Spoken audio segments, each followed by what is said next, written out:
7:02 de la mañana seguimos en nuestro segmento de entrevistas conversando con el coordinador de Alianza Centro, César Mogollón. Vamos a hablar ahora un poco respecto al papel de la oposición en los últimos procesos electorales. Ustedes también estaban presentes para el proceso de las elecciones legislativas, sin embargo no toda la oposición decidió participar en este proceso. Hoy más sectores pues ahora se unen a que sí van a votar.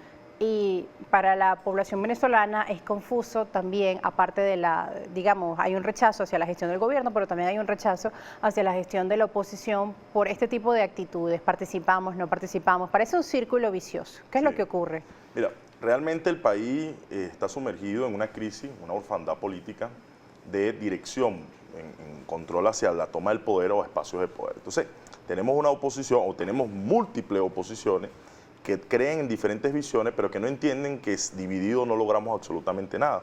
Ahora, pero también hay una interesante situación que se presenta en el país, que surgen líderes emergentes en este país, hombres, mujeres, alternos, que no tienen nada que ver con la vida política históricamente, que nunca han militado en ningún espacio, pero que se cansaron de ser la sombra, de estar debajo de la sombra de muchos árboles que no le dieron espacio, y eso está generándose, y no es ese caso de la rebelión de las regiones que se generó, que fue un fenómeno también más publicitario que orgánico. En las regiones de este país, en Venezuela completamente, hay dirigentes locales que tienen mayor capacidad de movilización y de organización, que están trabajando día a día y que se están preparando, porque ciertamente necesitamos construir un emplazamiento a esos liderazgos que están enfermos, que están caducos y que han generado un rechazo en la mayoría de los venezolanos. O sea, no hay mejor liderazgo de un joven, hombre, mujer, que está en el barrio día a día construyendo. Entonces la oposición está entrampada y ciertamente no tenemos que buscar construir una nueva oposición. Creo que hay que construir un nuevo referente político para los venezolanos, y los venezolanos están reclamando líderes sinceros, líderes transparentes,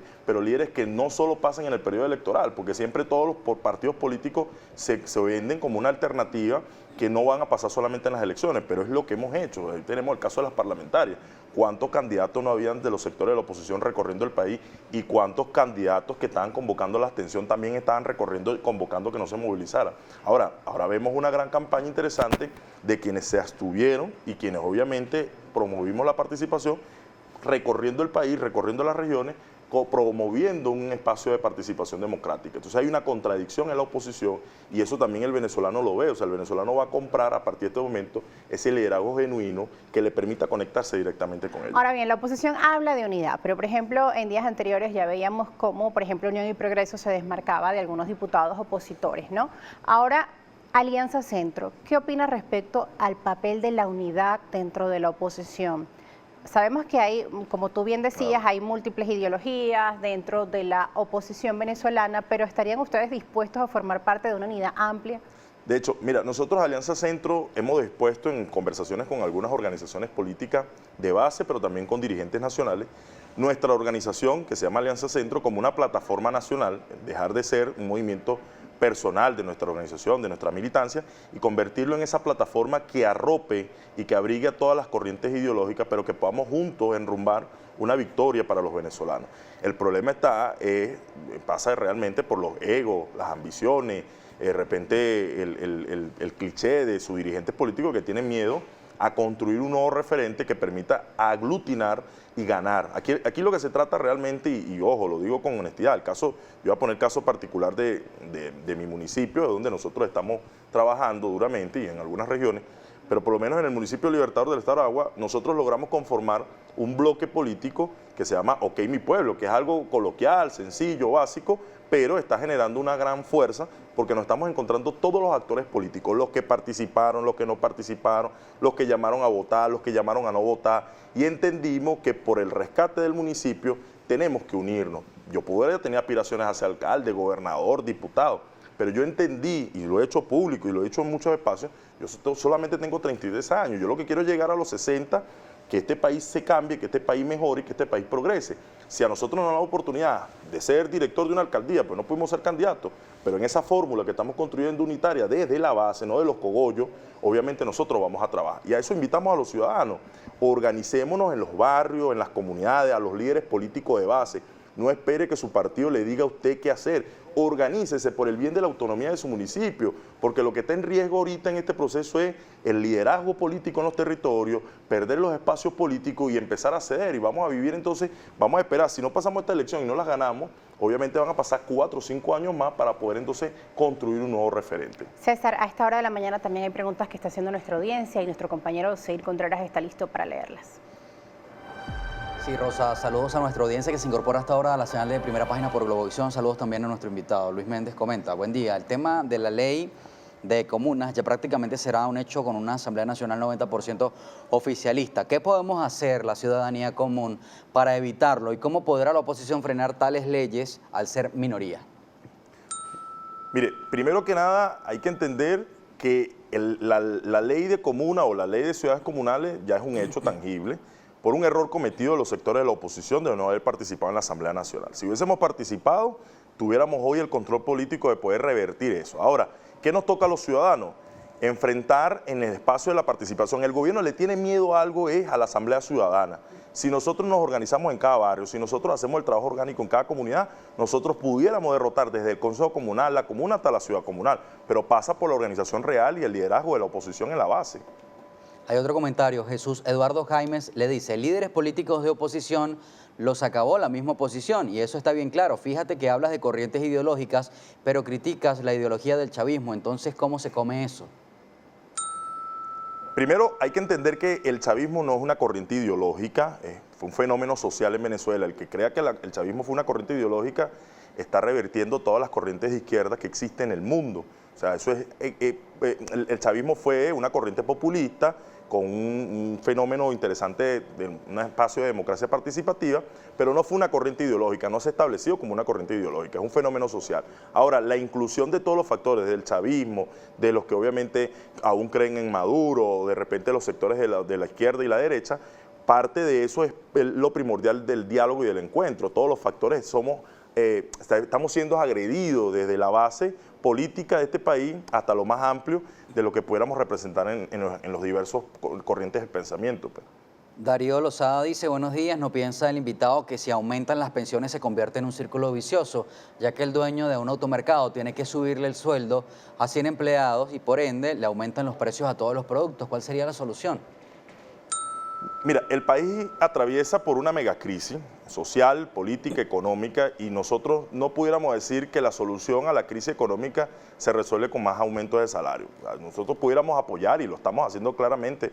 El caso de la lucha sindical, creemos que hay que luchar por reivindicaciones laborales, pero hay que entender que la crisis parte por un problema económico que existe en el país. No hay capacidad productiva, no hay capacidad de desarrollo económico y obviamente hay incapacidad de poder aumentar los salarios. Ahora, lo único que podemos lograr para transformar y mejorar la economía es lograr el cambio político. Y el cambio político se logra desde que empecemos de la base a construir un tejido político nacional que logremos en poco tiempo cambiar el poder, pues. Fernando Camacho dice, los alcaldes del PSUV no son producto de la dinámica política local, responden a la defecio totalitarista un solo gobierno, un solo partido, así lo cita. Es imperioso que todos los ciudadanos asumamos responsabilidad política y participemos en las elecciones. Su comentario, por favor. Mira, esa es la tónica de lo que decía antes de pasar al segmento de preguntas. El caso del municipio Libertador y el caso de algunas regiones que estamos haciendo lo mismo, el esfuerzo, es el liderazgo genuino de la base de los hombres y mujeres que existen en el pueblo, que le duele su municipio, quienes deben organizarse más allá de los partidos. Si los partidos intentan hacer algo diferente a lo que los ciudadanos en los municipios establecen, tendríamos que ser como aquello que dicen movimientos de movimiento, emplazar y desplazar a esos liderazgos caducos y empezar a tomar realmente el papel protagónico de por qué nacieron los municipios y por qué son autónomos y emancipados. Hay otro comentario del señor Ramón Ramos, el líder, dice lo siguiente: ¿qué opinión le merece que la elección de los consejos comunales se esté realizando de forma improvisada, apresurada y a mano alzada? Esto sucedió en la urbanización Santa Rufina, Viruaca, donde fui testigo de ello. Mira, no solo en tu caso particular ocurre en todo el país. Yo trabajé en el Ministerio de la Comuna y salgo del Ministerio de la Comuna por denunciar el hecho de la no participación de actores de la vida social comunitaria y que obviamente no comulgaban con el gobierno. Entonces no podemos permitirnos los ciudadanos, mira, la ley establece que la Asamblea de Ciudadanos es la vinculante Si a usted le imponen, usted lucha de forma orgánica para tomar espacios de participación ciudadana. Sabemos que el gobierno en su práctica totalitaria, autoritaria, no va a permitirlo, pero tenemos que organizarnos y tomar espacio. El liderazgo emergente en cada barrio existe y no es necesario ni siquiera ser reconocido por un partido, sino reconocido por los ciudadanos. Ese es el espacio más interesante.